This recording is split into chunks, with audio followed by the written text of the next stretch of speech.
Hey guys, wanted to give you guys a little garden update, and you're looking at some jalapenos there. They're pretty, aren't they? That's not the thing you don't see is the thing we want to talk about today. But before we talk about that, let's just look at some pretty stuff, you know? Asian eggplants. These are just one of my favorite things in the world. And I've got some that have kind of done the deed, and they're done for the year over there. And they get a lot of afternoon sun, and they're just kind of tired. That's peppers in the front over there. They're fine. These were planted a lot later. These are same species that's over there. I think they're called ping tung. They're an open pollinated Asian eggplant, and they make those beautiful little eggplants. I think I picked all the ones that were on here already. And they get a lot bigger than this. And I planted them later in the year, and I planted them over here where they would get less sun in the afternoon. They get a lot of sun. They're fixing to get it. It's coming right there. I mean, it's on its way. And they'll get hit with the sun until about 3 o'clock, and then they'll be under the shade of these trees back here as the sun moves past in the sky, and that results in a slower growth, but that gives me eggplant later in the year. So it's a form of succession planting, but instead of planting something and taking it out, I just planted it later in a different spot with a different microclimate. And that way we have fresh eggplant. I have 2 1-gallon bags full of dehydrated eggplant. Plus some of the ones over there are actually still producing, they're kind of sad looking.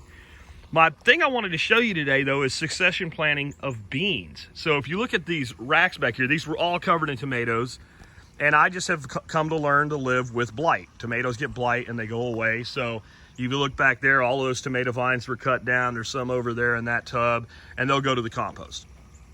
So they came down. You also see some stuff remaining. Those are some scarlet runner beans, and they just don't like this heat, and they kind of fade out on me. But instead of removing them completely, I just went ahead and left the roots in, because they will actually come back from the roots like a perennial if they're not dead. So that's fine. Maybe cooler weather they come back. But you see all these little guys popping up here? Right? Those are Asian or Chinese red noodle bean is what they're called. They're a really cool plant. I'll put a link to where you can find seed for them in the video notes here. But you can see they're all just popping up, and they're looking really good. They're a little bit laying over because they just got drenched with water, because it's gonna be 105 today. So I wanted to come out and give, even though we got a gift, man. We got rain, not last night, the night before. We got like a drenching rain, and that's pretty much saved everything that was really on its last legs out in the fields and whatever. But I wanted to give it kind of a little extra. So it's got a good, 2 inches of wood mulch there. And those beans will come up, and they grow this really cool long bean. Now, why would I plant those right now? It's almost September. Well, generally speaking, my first frost is going to be right about Thanksgiving, a week before or a week after. These guys will grow and start producing in about 45 days. They grow really fast, and they love heat. They don't necessarily love to be beat to death with sun. So they're over here in a little, again, they'll get sun all day long up until about 3, 4 o'clock. And then that sun will wade into shade. That's like perfect for them, though. It'll stay hot. So they like to grow really fast when they're young in the heat, but they produce well into the cool weather. So, in fact, the hotter it is, in my experience, the faster these have grown. I've, in one full season, starting them in spring, gotten 4 generations of reproduced seed in a single season. And what I mean by that is I'll pick them, and sometimes I'll let a few of them go to seed. So you let those pods get really mature and kind of crispy, and then you put the seed in the ground, and then you do it again, and then you do it again, and you get a 4th crop. That's how fast they are. They're fantastic eating. They're really cool looking. They grow up to a yard long, and they're like pencil thin. They're like thinner than my pinky, unless you let them, again, mature. They make a fantastic kind of like green bean type thing, but they're really colorful, and they're really cool, and there's something not everybody has, and I've never seen them in a store. And you can grow them. And if you live in the southern United States, there's still time to get them in the ground. It's a little later than it should be. I got a little bit behind, but that's just the way that it is. The other thing you could be doing right now, see that? Remember these? These are those purple Masaki sweet potatoes. That's my sweet potato. I grow these like crazy. Those are the ones that I'm making slips upon slips upon slips out of right now.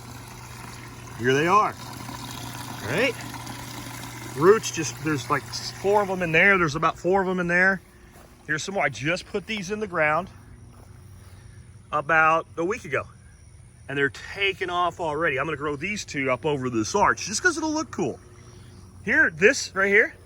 Now again, it was kind of beat over because it just got watered, but all of that, one itty bitty slip planted about 3 months ago. That's how big it's gotten. Where am I getting my slips from, my new ones? All I'm doing is cutting these tips off and then rooting them. But I'm also doing something else. See this? See how it's buried right there? So you dig a little trench, you take your vine, strip your leaves off it, stick that in the ground, put the dirt back on it, throw the mulch back on it, and then I take these weeds here. Look at this. Look at that beautiful nutrient. And that vine will root right there. And it's already got a huge vine that way, and it's got a new vine going that way. That vine in about 3 weeks will probably get over here and contribute to going up over that arch right there. But now we've got another place it's rooting. What does that mean? More tubers. So we'll get a ton of sweet potato from that one little slip, and we're popping slips everywhere. Next place these slips are going, I haven't cleared this out yet, but if you look here, this is all area that needs to be cleared out the back of these tomatoes that have, they've done their bit, man, and we go, oh God, did we get tomatoes this year. I know you guys up north, you don't have the blight problems. You're like, oh man, I'm still making tomatoes. In fact, I just started really getting tomatoes. I started getting tomatoes in April, and we got tomatoes up until about 3 weeks ago, maybe 2 weeks ago. And then it was like, we're getting a little bit, and I was like, I even had some on the vine that I was like, throw them to the ducks. Like we're just done with tomatoes this year. I've got 5 quarts of dehydrated cherry tomato. That's a lot of cherry tomato, guys. When you dehydrate a tomato, it takes up a lot less space. So this kind of has gone kind of fallow here, and we'll talk about what's going to happen here next. But my next project is to get all these slips I'm making all along here and just see how they do. I don't care if they produce for me this year. I just want to know, where do they prefer to be? As I'm doing my planting, because remember, this is the first year of this garden. I'm going to be doing my plant planting going into fall, and just by looking at them, I'll see certain areas where, man, that one's really happy, and these ones, they don't like this area so much, or these are kind of stunted. And I'll know next year, as I'm using sweet potato in my vining crops, where the best place for those to go are, because as you've seen, I can just keep making them. So if I get one that's really just explosive, then I can make hundreds and hundreds of them. And if I get one in the ground really early and I do that, then I can pay for like all my fertilizer, because I use the Dr. Earth fertilizer. I can pay for that by doing what? By sticking sweet potato slips in there and selling them to my neighbors. A dozen for 10 bucks. I guarantee you I'll sell as many as I feel like making and have people still asking me for them. We've got the peppers going, but I just want you to start thinking that way. Now, what's going to happen here, and it's actually going to happen all throughout this place, the next thing that's going in, Daikon radish. I'm waiting about another week. We have, like I said, we have 105 today, 105 Saturday, and 102 Sunday, and then it drops to like 96, and the next day's like 94.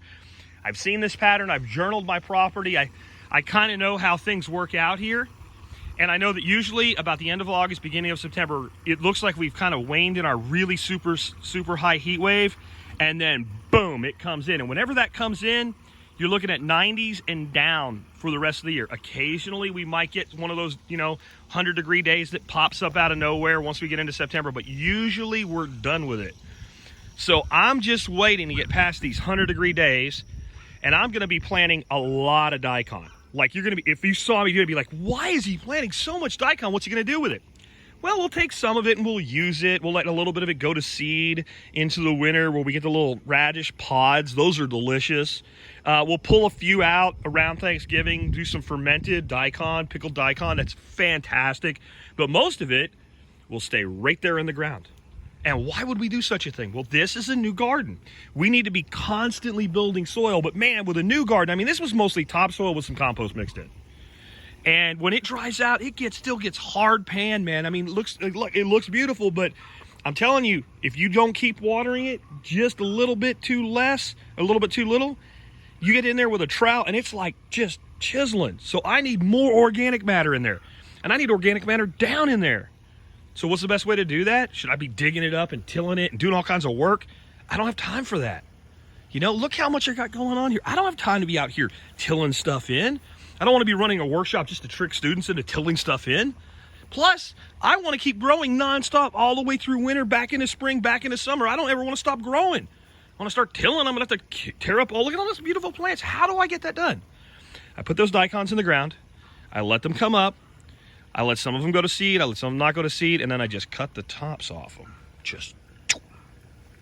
And then they die. And then they rot.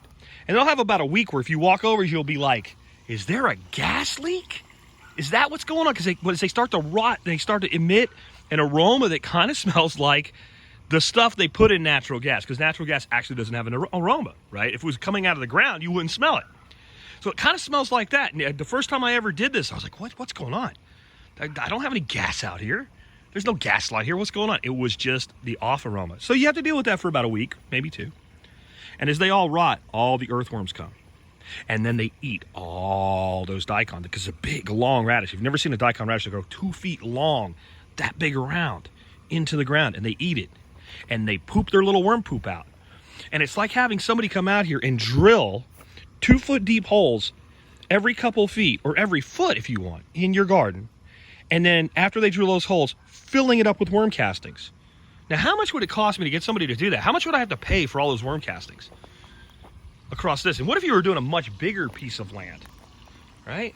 This all in is, I think, about 344 square feet. That would be a lot of worm castings, because we're talking about 2 foot deep and that big around for like the first foot, and then it narrows down. Well, I can do that for $4 worth of daikon seed, maybe 5, all through here.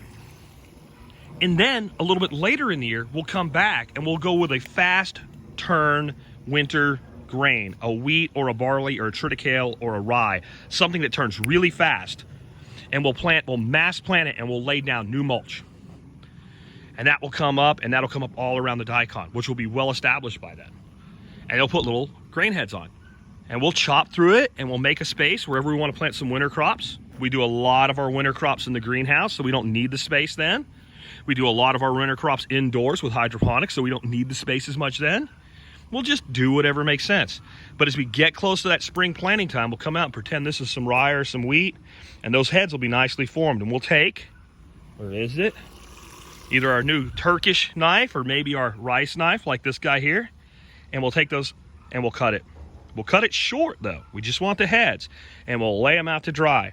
We'll throw them in something like a burlap sack, and every day when we feed the ducks and the chickens, we'll throw a couple handfuls of those. They get a yield. And then we'll come back through, and we will take it to the ground. That's when we'll take the daikon to the ground, too, if it's not already there. We'll take it to the ground. And then what do we do with the rest of that? That's straw, baby. That's untreated, unmolested straw. And it will already have a much thicker layer of wood chips, and that straw will go right on top. Then we'll lay down another layer of these wood chips. And I have about 20 yards of this now over in my field. I got for free by talking to the people that trim trees. I couldn't do that again. Did you see that? I caught that and bounced it 3 times. Anyway, so I got those wood chips for free. Actually, I got them for 4 12-packs of beer. 20 yards of wood chips for 4 12-packs of beer, because there were guys cutting the trees along the power lines. And I'm like, hey, if you dump that stuff over there in my field, I'll go get you some beer today. And they did it.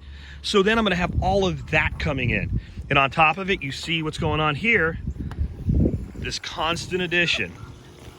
Look at that. How much nutrient do you think's there? There you go, sweet potato. You see how easy you can make this if you don't want it to be hard? This is what you have to do. You have to be patient. If you want to establish something, this is you have to take a step back. You have to breathe. You have to accept that your first year, you know, I've had failures in this garden this year, and yet I've had incredible successes. Your peppers probably aren't going to look like this the first time you do this. Unless you get on my fertility program and follow it to the letter, you're going to have to learn as you go. But when you start a new garden, you're starting with soil that hasn't been cultivated yet. Unless you happen to live somewhere where the soil is just naturally fertile, you're going to have to build that fertility. But you can. And it can be this easy. You don't have to have a giant pond like this. You could get a 300-gallon or like the 6-foot round stock tanks like I have over there in the ground. Those are 470 gallons. You could throw some bluegills in there from your pond, from your local like farm pond or whatever. Just have that sitting somewhere. You could decorate it all up nice and start growing some sort of fast-growing aquatic weed. Get yourself a little fish tank so you can put some of it in the house under a light. It doesn't even have to be really healthy. It just has to survive the winter. And then bring it back out and put it back in your spring once you're past your danger of frost. Now you've got this constant mineral supply. Feed your fish. Let your fish poop. Look what the plant does. Look, where's your solids filter, Jack? That's what I always get when people look here. They're like, all you have are these air stacks? Where's your solids filter? What need have I for a solids filter when I have plants that do this? Why is that water clear? Because of that. That's biology. Solids filter I have to maintain. This, look, there's a little ginger nub coming up. Here's some nutrient, ginger nub. And if that ginger really needs help to get through this heat, and it doesn't, but if it does, then all we do is we just take a bunch of this. We just take a bunch of this, and we, look at it, setting up a little child right there. And we just surround it as deep as we possibly can, and we leave a little hole for it. And then what happens is it gets shade from that, like a little volcano. And it only gets direct sun when the sun's directly overhead, and it gets shade on both sides of it. And that plant all day long weeps water into the soil and protects it and keeps the soil cold. This is so easy. This is the easiest thing that you can ever do if you'll be patient and accept it. Your first year, you know, it's gonna kind of look like this. All the empty spaces are things that, you know, they produced and then they gave up for the year. They said, this is it, boss. This is all I got. I'm done. I'm done. And it's like, fine, you can tap out. No problem. Tomatoes tap out, beans go in. Beans tap out, peas go in. Peas grow great in the winter. That's how we're gonna do this. So when these beans are done, we have peas that we can grow here right through our winter. We can plant those peas. Before I do that though, I make mistakes too. You see these trellises? They look really cool, don't they? You know what I should have done? I should have built them higher. I shouldn't have cut these landscape timbers at all. I should have put them a foot higher and lifted them up, and I should have left a much bigger gap there. And let me show you why. Here's why. This is a pain in the ass. Working back here to plant, this little gap going through the top here, we need this guy right here to be about this tall. Well, this is steel, this is galvanized. It doesn't have to stop below here. So what we'll do is we'll take these screws out, we'll take these nails out, once this is completely cleaned off in the winter, and we'll just lift it up. And we'll move this to about right here. And then this top here will be up here. It doesn't matter. It doesn't need this board to support it. It's a freaking fence panel. Now we'll have a bigger gap here, and we'll have an extra foot of vertical growth. How cool will that be? How did we figure that out? Hey, you know what? I didn't think about it when I was doing it. I got in a hurry. I didn't really think about, hey, you're gonna have to access that. You're not gonna want to lean 4 feet over like this. Your arms aren't ogre arms. You got normal arms. But this is it, guys. This is how simple this is. This is polyculture. Eggplant, peppers, ginger, beans, tomatoes were here, sweet potato, squash. Finally found a squash that can handle the vine borers, that's not a butternut or something else. See, they even got it. They even went in there. And you know what? It's a honey badger. It grew back. This is Trumbascino zucchini. So it gave me a bunch of squash that I was able to use like zucchini, like a summer squash. And then I let some of them mature, and it gave me basically like a long neck butternut that I don't have to take the seeds out of 90% of the squash because it's just one long neck. And it's still alive. It's not producing now. Will it produce anymore? I don't know. I have no reason to kill it. It's still alive. I'm gonna let it go, see what happens. Maybe we'll get one more flush. If we don't, then what do I know? Now I've learned, plant it early, get as much as you can, and then kill it. If it doesn't produce again, I got one over here too, doing the same thing. I got one over there doing the same thing. If none of them produce, that'll be in my journal, and I'll know, here's the day. Here's the day to give up on your Trumbascino and put something else in, and I'll have something ready to go in that spot. This is not hard. It's just patience. It's working with nature. It's accepting things for what they are and what they can do for you and what they can't do for you. This is the results of a zucchini. See that? Those are those vine borers I'm talking about. Look at this. The whole stalk is destroyed. You know what this tells me? You can plant these really early, get ahead of the vine borers, get some conventional zucchinis, and then as soon as they attack it, just take whatever's on it, fry your squash blossoms, get it out, put something else in. I knew that already, didn't do it this year.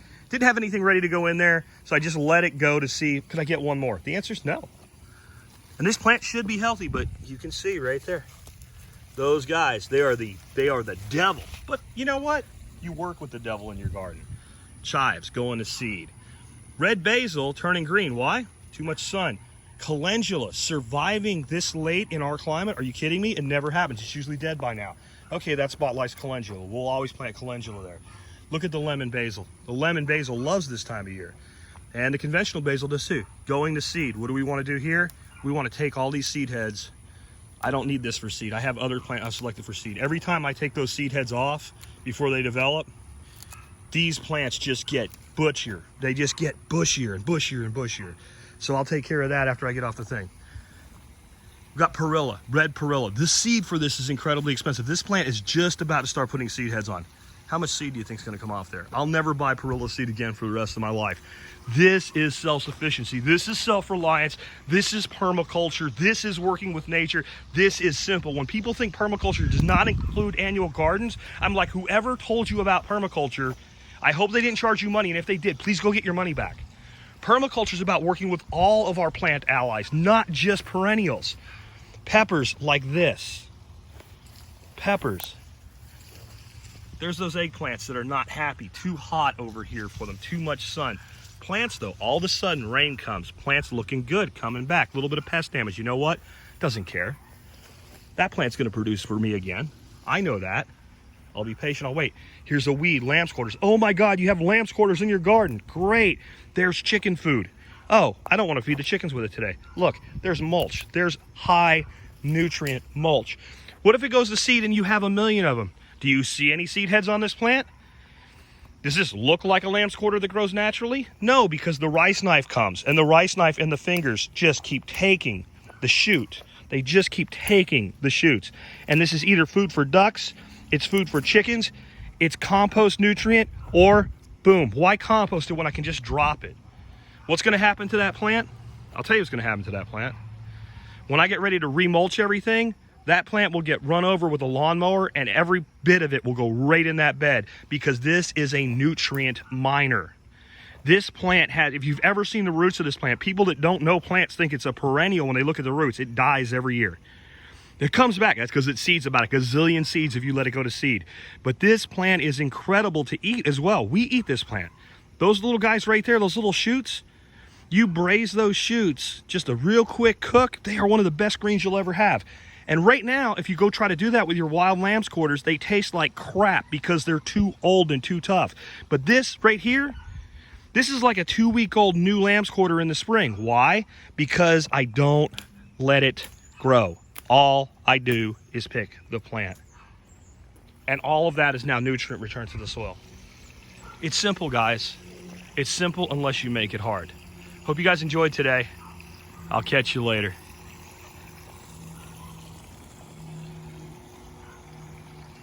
Little bonus for you at the end. Bumblebee doing his job. Her job, I should say. Oh, and look at the little bee or fly that's just above her. I don't know if you can see her. Anyway, little pick-a-roll rush, bumblebee action for you at the end there.